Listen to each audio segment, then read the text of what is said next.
जय हिंद। चलिए, जिसका इंतजार था वह समाप्त हो गया है। एएलपी के लिए जो रेलवे रिक्वायरमेंट के तरफ से एएलपी का नोटिफिकेशन आ रहा था, यह कुछ लोग ऐसे भी वायरल कर रहे थे, कुछ सही भी बता रहे थे, लेकिन जो आना था वो आ गया।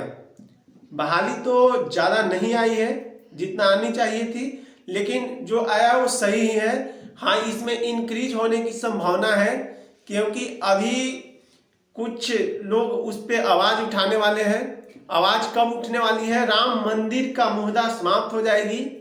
अभी कल से ही स्टार्ट हो जाएगा ऑनलाइन, और मात्र 1 मंथ का रिक्वायरमेंट टाइम दिया है। 1 मंथ में ही जो करना है आप कर लीजिए। और बहाली तो कोई ज़्यादा नहीं आई है, लेकिन जो आई है उसी में हम लोगों को खुशी मनाना है, क्योंकि इसमें आने वाला समय में अभी देखा जा सकता है कि बढ़ाएगा या क्या, क्योंकि कुछ लोग अभी इस पर आवाज़ उठाने के लिए बात कर रहे हैं। खैर, ये तो अब अपने अपने इंस्टीट्यूट से लोग आवाज़ उठाएंगे, उसमें आप लोग साथ दीजिएगा क्या कीजिएगा ये तो आप सभी पर डिपेंड करता है। लेकिन जो बहाली आई है इसमें ही अब अप्लाई करना होगा। हाँ, बढ़ सकता है, इसमें 80% चांस तो नहीं है, लेकिन 20% है कि कुछ सीट बढ़ सकता है, और सीट ज़्यादा नहीं है। अब चलिए हम बात करेंगे कि क्या क्या इसमें क्राइट है, उसको पूरी विशेष बताते हैं, और कितना सीट है, क्या है, कहाँ कहाँ से किस रोड से कितनी सीट है, ये सभी हम आप सभी के साथ में शेयर कर रहे हैं। और इसको पूरे जान लीजिए, किस जगह से कितना सीट है, यह जानना बहुत ज़रूरी होता है, क्योंकि 80% लोग जाएंगे अप्लाई करेंगे, और अप्लाई करने के क्रम में उन लोग को पता नहीं होता है, कहीं भी अप्लाई कर लेते हैं। लेकिन आप उसी जगह से अप्लाई कीजिए जहाँ से आपको बेहतर बुझाए, वहाँ से कीजिए। अब बात हम कर रहे हैं कि इसमें कौन कौन अप्लाई कर सकता है। इसमें अप्लाई मैट्रिक पास जो भी कैंडिडेट हैं वो करेंगे। बाकी आप क्या किए हैं क्या नहीं उससे कोई मतलब नहीं है। आपको पास मैट्रिक प्लस ITI होना बहुत ज़रूरी है, वो सही है। लेकिन डिप्लोमा इन इंजीनियरिंग यह भी जो किए हैं उनको अप्लाई करने के लिए छूट है। बस यही 2 आपके पास यदि डॉक्यूमेंट है तो ALP में जा सकते हैं, अन्यथा कोई आपके पास रास्ता नहीं है। आप इंटर किए हैं, ISC किए हैं, BA किए हैं, BSc किए हैं, क्या किए हैं यह कोई मायने नहीं रखता है। आपको पास कोई टेक्निकल डिग्री होनी चाहिए, इंजीनियरिंग, डिप्लोमा या ITI, इन 3 डिग्री है तो आप इसके लिए एलिजिबल हैं, और यदि नहीं है तो आप इससे बाहर हैं। चलिए, अब हम बात कर रहे हैं कि इसमें कुल सीट कितना है। इसमें कुल सीटों की संख्या है 5696 सीट है ALP टेक्नीशियन के लिए। इसमें जो स्टार्टिंग डेट है वो है 20 जनवरी 2024 से लास्ट डेट 19 फरवरी 2024 तक। फिर लास्ट डेट तक जमा करने का है 19/2/2024, 19 फरवरी तक आप फिर कटा सकते हैं।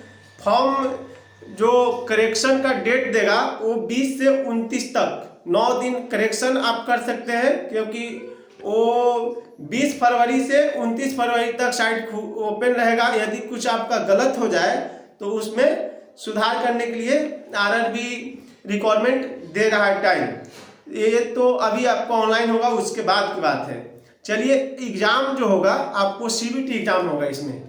अब हम बात करेंगे कि किसे कितना लग रहा है। अब कितना फी देना है यह जान लीजिए, और किस कैटेगरी को कितना लगेगा। जनरल, OBC और EWS वाले को 500 रुपये देना होगा। SC ST और PH कैटेगरी वाले को 250, और ऑल कैटेगरी फीमेल को देना होगा 250 रुपया। अब हम बात करेंगे कि फी रिफंड जो होगा वो कितना क्या है। तो ये है, फॉर्म जब आप भरिएगा, आपका एग्ज़ाम होगा अपेयरिंग इन स्टेज 1 एग्ज़ाम। यदि आप आफ्टर अपेयरिंग इन, एक एग्जाम आप दे लीजिएगा तो कुछ दिनों के बाद आपको फी रिटर्न किया जाएगा। कितना किया जाएगा यह भी जान लीजिए। 500 रुपया यदि ओबीसी, जनरल और ईडब्ल्यूएस वाले देते हैं तो उनको 400 फी वापस आएगा।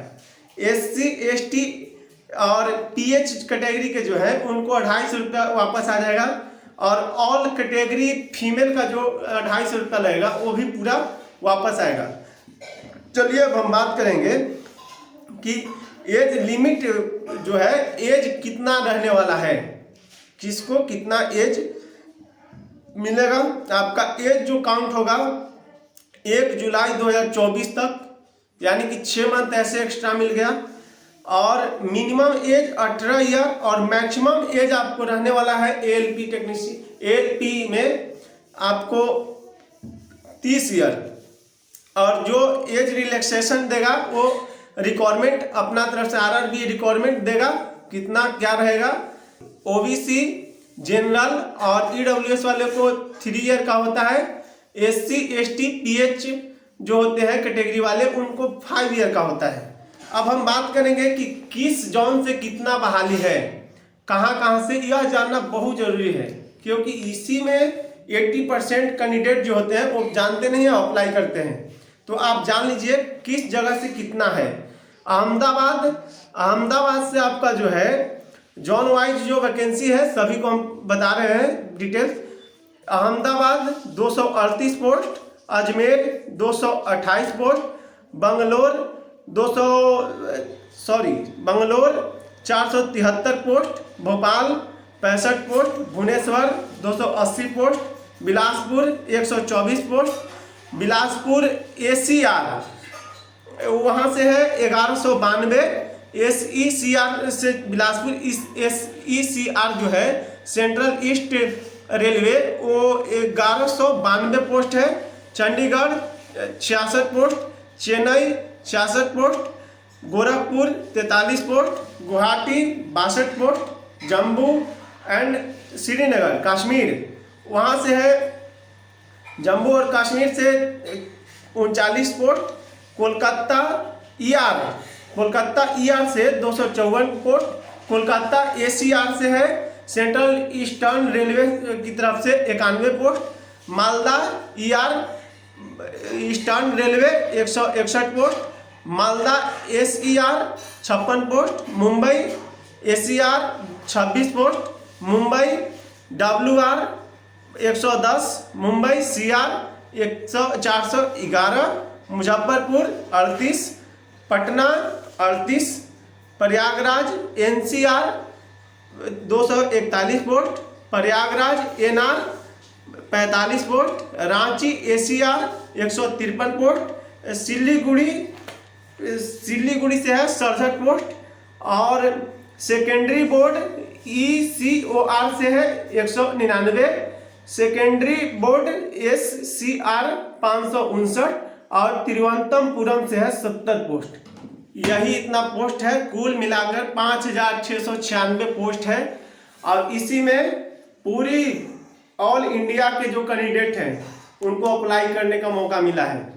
हाँ, इसमें कुछ बढ़ने का चांस है, लेकिन 20%, इसमें 80% नहीं कहा जा सकता है, क्योंकि अभी जो भी बहाली आ रही है केंद्र सरकार से, अब तो टाइम है नहीं, लोकसभा को चुनाव को देखते हुए ही आ रहा था। आपके पास मात्र और मात्र ये मई तक ही बचा हुआ है, क्योंकि आचार संहिता भारत में लग जाएगी मई का सेकेंड वीक में ही लग जाएगा।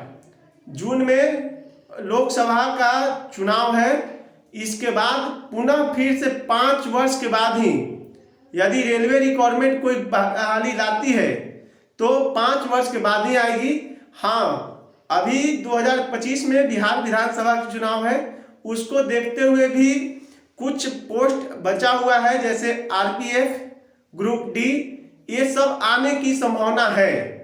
80% कहा नहीं जा सकता है, लेकिन आ सकता है। और इसमें जो भी होने वाला है, आप 22 तारीख तक वेट कीजिए। राम मंदिर में अभी पूरी देश लगा हुआ है। 22 तारीख के बाद पूरी देश में चुनावी माहौल इस तरह से हो जाएगा कि हम सब जिस तरह से अभी राम मंदिर में भूले हुए हैं उसी तरह से चुनाव में बिजी हो जाएंगे सभी नेता लोग। तो अभी जो इसमें कोई यदि आवाज उठाता है तो कुछ रिस्पांस नहीं मिलेगा। रिस्पांस कब मिलने वाला है? कैंडिडेट के लिए जो भी इंस्टीट्यूट वाले कुछ करेंगे वो 22 जनवरी के बाद ही आवाज उठाएंगे ताकि सरकार की कानों तक पहुंचे। अभी सारी सरकार अंधी और बहरी हो चुकी है। आपके पास जो भी बहाली आई है इसे पहले अप्लाई कर ले। अप्लाई करने के बाद आपके पास जो टाइम बचेगा उसमें अगर होता है इंक्रीज और तो सही है, नहीं होगा तो जो है उसी पर करना है। चलिए, जय हिंद।